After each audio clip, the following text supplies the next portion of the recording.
everybody. Before this gentleman leaves LA, I'm glad he gave me a chance to invite him out to one more meetup. Omar's leaving to Las Vegas for, I don't know why, cocaine and strippers probably.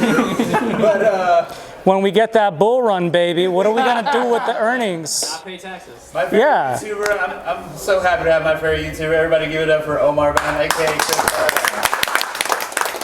Thank you. Yeah, so thank you all for having me. I'm so excited to see the community grow, to see so many different, diverse people, newer people getting into crypto from all sorts of new fields. I mean, that's extremely exciting. Because I remember the last meetup that I came to that Gaston hosted, it was a lot of people who had been in crypto for a while because it was in the middle of the bear market. And so it's incredible that you guys can be saved by Lord Jesus Satoshi. No, but in all seriousness, it's not a competition. I'm with Adam on this one. It's smart to do with Bitcoin what he's doing, use it as a savings account. That's pretty much how I started doing it because I didn't want to save. I realized it was a smart investment. And it's no competition when we're competing with a money printer. like how it's such a joke. It really is to me. How can you even compare them? See, Bitcoin was born as a parallel system from fiat. Now we have some ties because of KYC and different things like centralized exchanges. We can deposit it too. So there are some ties to it. And the biggest fear to me is fractional reserve Bitcoin, which I think completely undermines all of it. And with the banks getting involved, it's really upsetting. It was really rewarding actually to go to different conferences and see all the banksters actually like saying, oh, I have some Bitcoin. Like I work for a bank, but you know, Bitcoin's cool.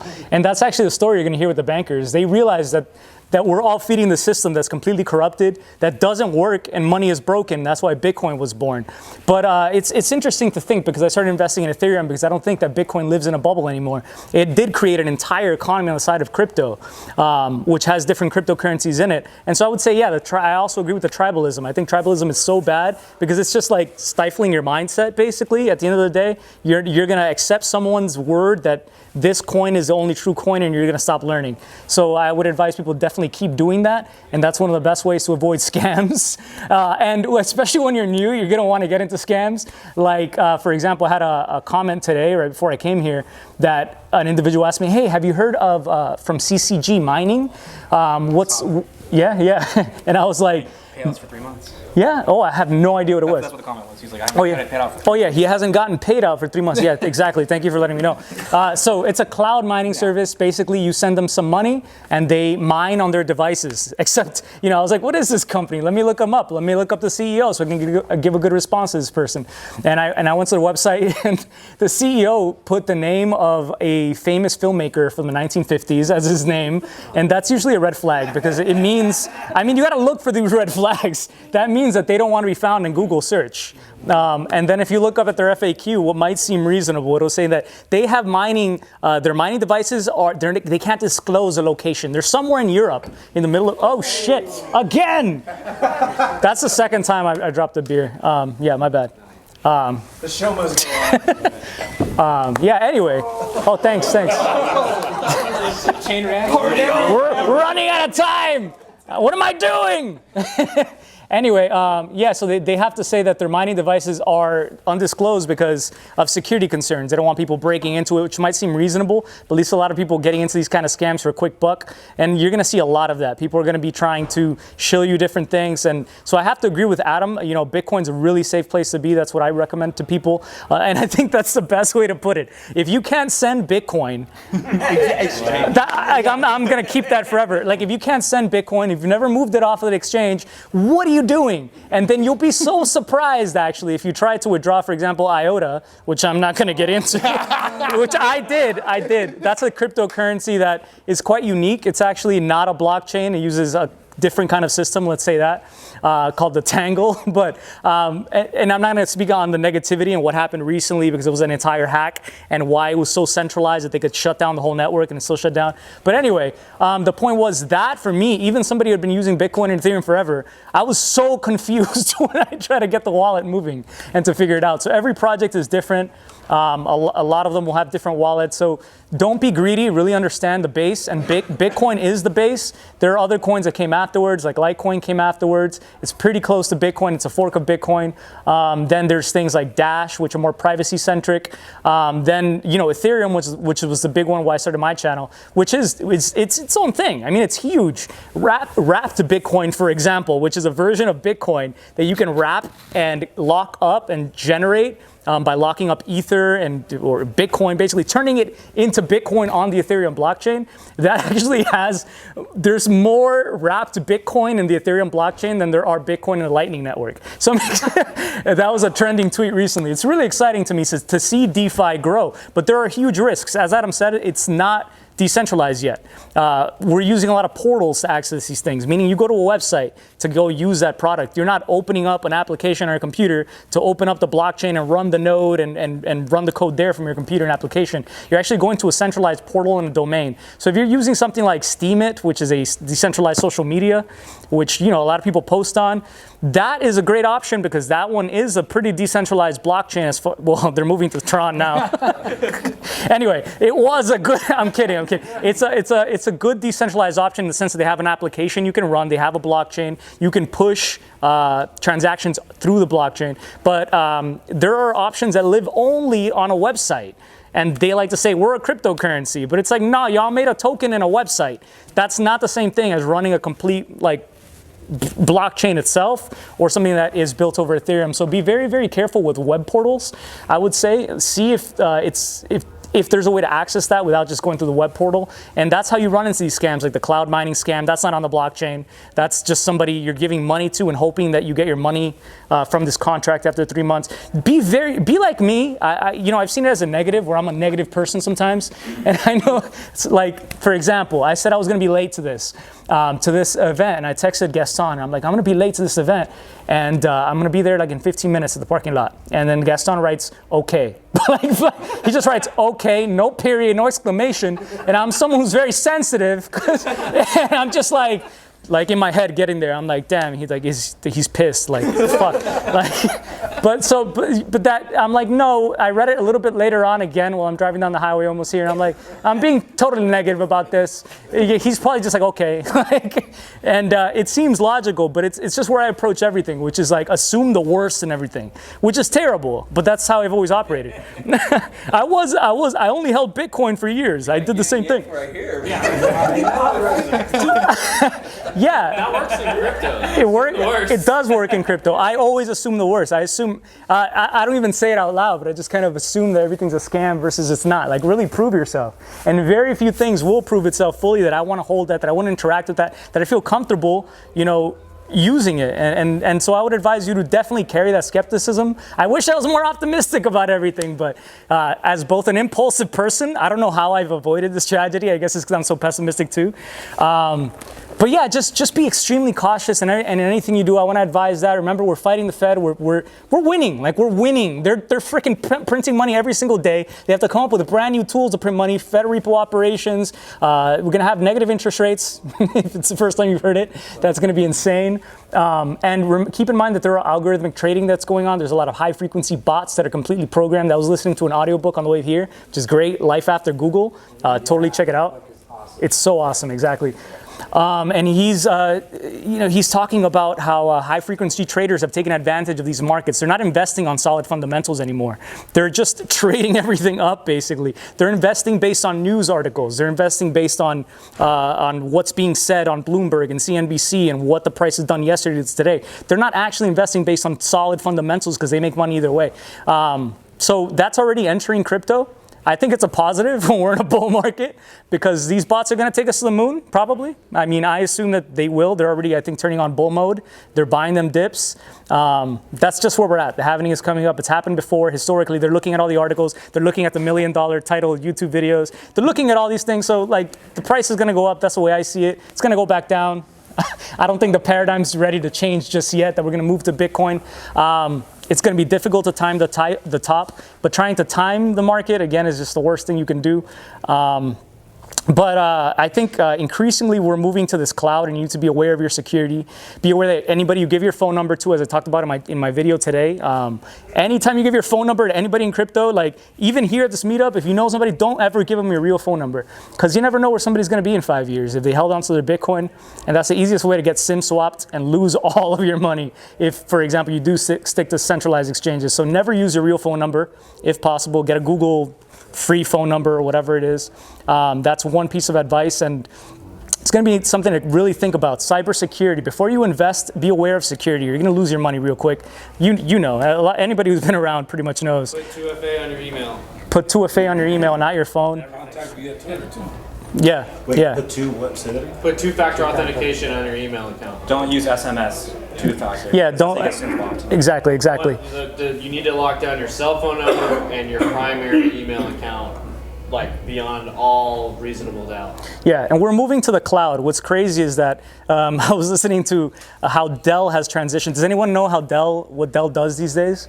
The company? No. Yeah, it's insane, but they made $80 billion in revenue in 2017. They made $80 billion in revenue in 2017 because basically what they do now is they sell to enterprises, computer systems, and they bought this company called VMware, which is a virtual machine company. That's their biggest bulk of profits. And so they're betting big on the cloud, just like Google is doing and all these things. They realize that we're not going to be computing on our devices anymore. We're going to be computing on the cloud. They're going to do the computing for us and push to us what we need through really fast internet. That's what we're moving to. You're not going to have this desktop that's really fast. And you see that in gaming with Google Stadia right now. They launched a recent streaming thing. Yeah. So just Well, Binance just There's no announced games, that like- they're doing cloud computing Yeah. services. You know, so like It's crazy. Amazon, like AWS, Amazon Web Services, is doing a lot of that with the Yeah. cloud-based computing. they have a huge gaming company now too, making an MMO. Yeah, which is why Amazon is pretty much a superpower, because it's better to build on their infrastructure than it is to try to create their own. So- similar with Binance in the crypto world, they're trying to kind of be the Amazon of crypto, Yeah. where they've got all this infrastructure. If you don't want to launch an exchange, you need a local exchange in Venezuela, but you don't have all the tech and all the bandwidth and all the different stuff to run an exchange, but you've got the liquidity and all the other factors. Now you can launch on Binance through their cloud services, APIs. Make an exchange, Yeah. use their order books, use their pair knowledge, all that Which, stuff. which hopefully will be a good thing. Yeah. So anyway, just be careful because we're moving into a brand new time in life. You want to protect your crypto. We're trying to build infrastructure aside from what these corporations are doing. But again, we're winning because the governments are pissed off at Facebook for creating a cryptocurrency called Libra when it's like, go be distracted with that nonsense. Something you can control with your regulations. Well, we built something that you can't fit in your little box. Only the little on-ramps and off-ramps. But like with Adam, how are you going to touch him when he hasn't moved his Bitcoin and sold it? How are you going to touch this soul? Like it's nigh impossible. So I'll leave it at that. Just security above all before you invest, especially if you're new, and always stay up to date with it, even if you think you know what you're doing. I have a question. Do you guys have questions? I'll let you guys go first. I got a question. So talking about cloud computing, what's your thoughts on the fact that Ethereum is mostly, I mean, people don't run a node because they don't have the computing power. They run it on AWS. Mm-hmm. So, I mean, I think that's going to change a bit when they go to the beacon chain. But Absolutely, yeah. I mean- that's it. I mean, I think right now that is what we see. They're relying on Infura, which is a centralized operator, Amazon Web Services as well. That's it. Yeah, it's absolutely more centralized than Ethereum would like right now. But the future, when proof of stake is an option and you won't need a mining device, which I do have at home, funny enough, but you won't need this GPU rig. Everyone will be able to run a node on a Raspberry Pi if they have 32 ETH. On a small device, I think we've had a good distribution period where it's in a lot of more people's hands. You can't just say it's going to be Vitalik running all the nodes and all of that. I think it's completely different now. So I'm excited about that. But I think Ethereum in its current state, I agree, is quite centralized and not something you could completely rely on for all time. Absolutely. Question on the book, Life After Google. I wanted to read it after you talked about it a few weeks ago on your show. I know that they're talking about a lot of blockchain stuff, but I mean, are they saying everything's going to go to blockchain? I haven't finished the book, man. He's talking about parallel systems, and he actually talks a lot more about technology and computing and Google than Any crypto. DAGs in there? I mean, I haven't gotten there yet. If he nobody talks about it. Not much about DAGs, but I think they're just as, know? He's mostly pointing in that book at how these companies are operating in a way that's not sustainable. And for example, they rely, like in the section I was just listening to, on computations based on step-by-step computation, assuming that everything is random around us and just analyzing that data, when all of us know that not everything is random and things seem to operate properly. And what kind of impact quantum computing is going to have, because quantum computers are better able to emulate real life, where it's not just binary 1 and 0. So example, you throw dice a bunch of times in a row and try to figure out what it lands. Instead, you throw 1,000 dice at the same time, and what is the probability of something happening? And that's what we're moving into. So it's I don't know where that's going to play out in the rest of the book, but it's going to be insane, man, in what predictions will be made for the markets. So there's going to be huge market players. Whoever gets that quantum computer running on crypto is going to be pretty well off. So I would say if you can get a quantum computer or get in a company for quantum, you want to be rich and that's your goal, you should probably do that. Like quantum computing is not going to hurt crypto. It's going to hurt the world. Yeah, it's gonna change everything. Everything that computers are right now, because where you talk about Crypto told me about the book actually as well. He was one of them. Yeah, he knows more about the book. He finished it. Life After Google, as it pertains to crypto, read just the last third of the book. The moment they mention Vitalik, that's where it switches. And the last third of the book is all about cryptocurrency and how this disruption is really just another piece of the whole thing. But where quantum computing is even bigger than throwing 1,000 dice at the same time, it throws infinite numbers of dice at the same time. So if you think about your password, and right now it's all about brute force computing. If I want to get your password, I got to find a computer that's going to go and try every single possible combination in time, right? A quantum computer is going to throw every single possible password combination all at once, like literally just like that. And so it will break every single password that's out there. And so that's the big fear, that it's like, I listened to a really great podcast that was talking about the fear of quantum computing as it pertains to crypto. And he's like, you guys have nothing to worry about with Bitcoin and your wallets.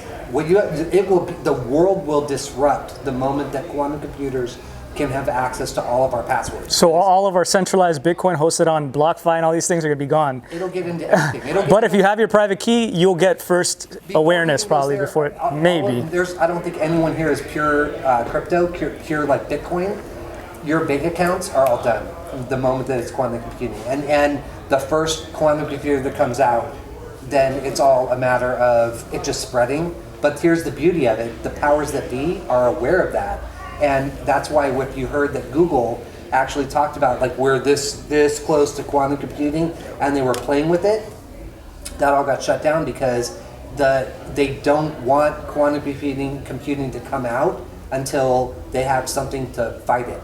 Like there's something that will actually combat, something that's going to pull in all of your passwords in, like, I'm going to try every single password at the exact same time. Well, that's something that's interesting to me too, because it all plays back to incentives, right? Like even though they could invent quantum computing, they're disincentivized to do it because it could disrupt their business model. Same thing comes with quantum computing and Bitcoin.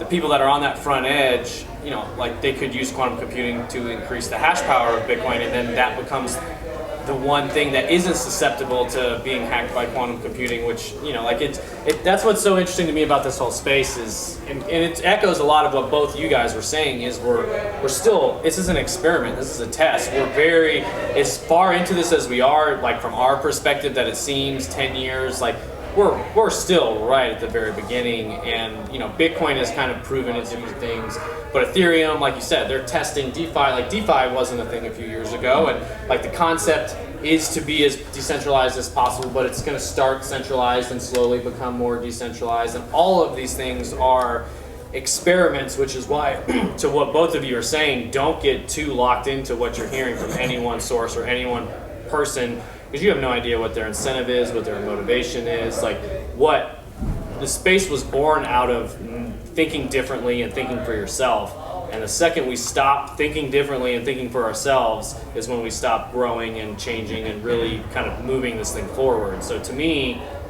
exactly what you guys said, just keep trying things, keep testing things, do what you believe in, test what you believe in, tell other people what you've learned, and share as much of what you've learned as possible. And to me, that's what this is all about. Just my 2 cents. Well put, man. Yeah. You put that better than anybody. Like, when do you think quantum computing will come out? Like, how far into the future? I mean, that's That's for the NSA. The next 10 years, yeah. the next 10 years are going to blow people's minds in ways that nobody is even thinking about because of deep learning, artificial intelligence, and machine learning. That it's like everything is literally growing exponentially and we're getting that much closer to it. And again, if you pay attention closely to the news, there was a little blip about how Google was like, they have the pieces of quantum computing available, and now it's just a matter of, because it's a completely different thing from what our desktops or laptops or even our phones like run on. It's a different thing. It's like it will change the whole nature of where the computing processors and everything is going. Like he was saying, it's funny to think about GPUs when you're mining Bitcoin. What's that going to be when we're into this other dimension of everything is happening like literally at like light speed, potentially faster than light speed. And so to get back to your question, it's going to happen a lot quicker than we think it is, and then it'll be like, all right, where do we go from there?